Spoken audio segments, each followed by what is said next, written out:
Olá, amigos da TV Atualidades do Direito, tudo bem? Nós estamos com o professor Paulo Lepore, ele fala conosco de Ribeirão Preto e vamos tratar acerca de recente decisão do STJ, que considerou não mais existir a obrigação do pai em prestar alimentos à sua filha, que é maior de idade, que está cursando o mestrado. Tudo bem, professor Paulo Lepore?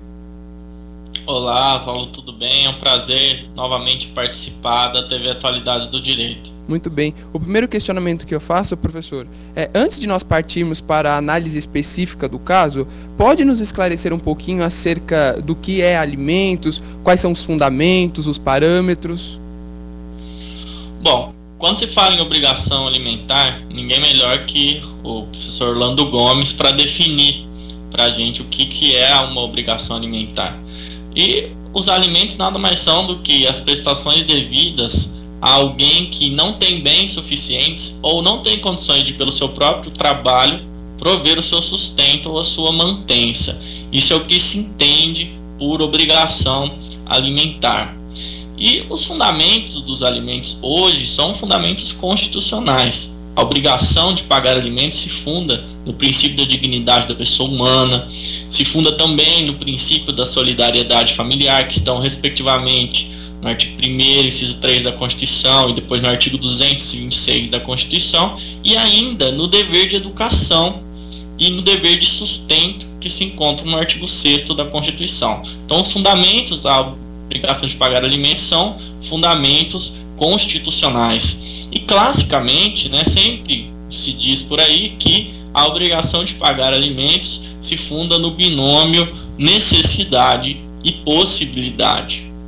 Ocorre que, atualmente, os doutrinadores da nova geração do direito civil, eles inserem nesse binômio um terceiro elemento, que é o elemento proporcionalidade ou atualidade. Então, hoje, pagar alimentos não depende só do binômio necessidade e possibilidade, mas também incide a proporcionalidade ou razoabilidade. Isso vem na esteira também da ideia do patrimônio mínimo do Luiz Edson Fachin e também da eficácia dos direitos fundamentais nas relações privadas, e muito debatida pelo professor Daniel Sarmento. Então, hoje, os alimentos eles têm uma fundamentação constitucional e têm um status, portanto, de fundamentação que vai muito além do Código Civil, que então tem fundamentos no direito constitucional e, por que não dizer, até nos direitos humanos. Muito bem, professor. E neste caso, o STJ entendeu que o dever de alimentos não existe para o filho que esteja cursando o mestrado, mas no mesmo tribunal tem situações que ele fixou ou manteve alimentos para os filhos que estejam fazendo um curso de graduação. Nesse sentido, qual que é o parâmetro utilizado pelo STJ? E existe alguma idade máxima para essa obrigação, professor? Bem, o STJ, desde 2008, editou uma súmula, a súmula de número 358, para dizer que os alimentos não se extinguem com a maioridade. Então, completar 18 anos não é causa para que se extinga a obrigação de alimentos dos pais em relação aos filhos. E a fundamentação para essa súmula e para as decisões do STJ, ela é bastante clara. Qual seja, o dever de pagar alimentos que os pais têm em relação aos filhos antes de completarem os 18 anos decorrem da existência do poder familiar. E o poder familiar traz consigo as obrigações de guarda, sustento e educação. Se porventura o pai ou a mãe deixam de coabitar, de viver debaixo do mesmo teto dos seus filhos, eles passam a ter que pagar alimentos sob o fundamento de que persiste o dever de sustento, então, em decorrência do poder familiar. Entretanto, assim que o filho completa 18 anos, deixa de haver o poder familiar. E então o STJ entende que, apesar de não haver mais o poder familiar e o dever de sustento, os pais continuam com a obrigação alimentar. Só que aí a fundamentação deixa de ser o dever de sustento decorrente do poder familiar e passa a ser o princípio da solidariedade familiar. Então muda a fundamentação e passa a ser a solidariedade que sustenta essa obrigação alimentar. E a jurisprudência vem desde há muito tempo seguindo a orientação que os pais teriam então que pagar alimentos aos seus filhos até que eles completassem o curso de graduação, sob o fundamento que o curso de graduação seria um elemento necessário para uma formação profissional correta e mínima para que esse indivíduo venha a ter as suas condições de mantença, venha a ter uma colocação profissional que faça com que ele tenha condições mínimas de vida. Então essa sempre foi a orientação do STJ.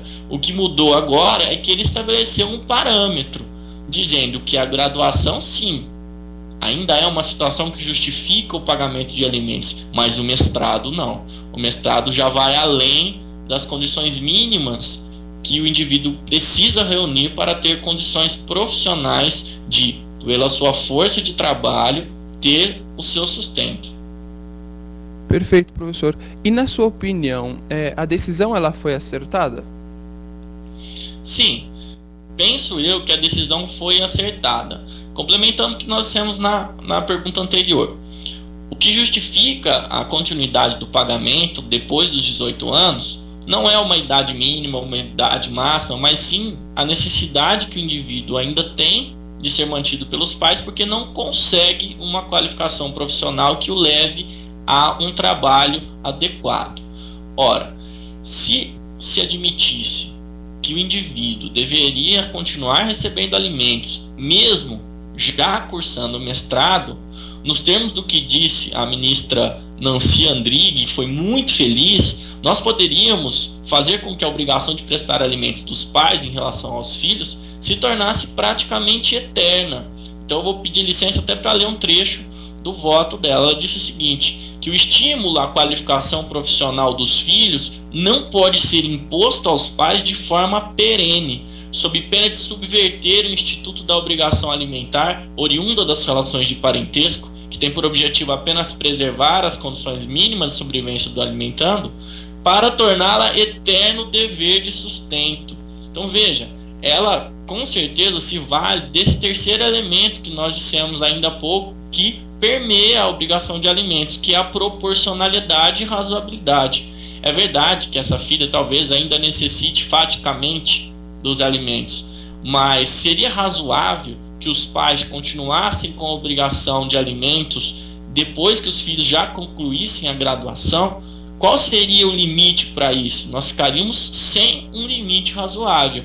Parece que essa é a orientação que o STJ quer afirmar, no sentido de que existe uma limitação, a graduação, que seria então parte ainda do mínimo de estudo que o indivíduo precisaria para ter uma profissão e uma boa qualificação profissional. Eu gostaria de, por fim, destacar que das informações que foram veiculadas no site do STJ, a filha só pleiteou os alimentos quando ela já estava cursando o mestrado, o que justifica ainda mais a posição do STJ. Quer dizer, antes ela não precisava e agora ela passa a precisar. Qual foi a situação fática que levou a essa mudança de necessidade?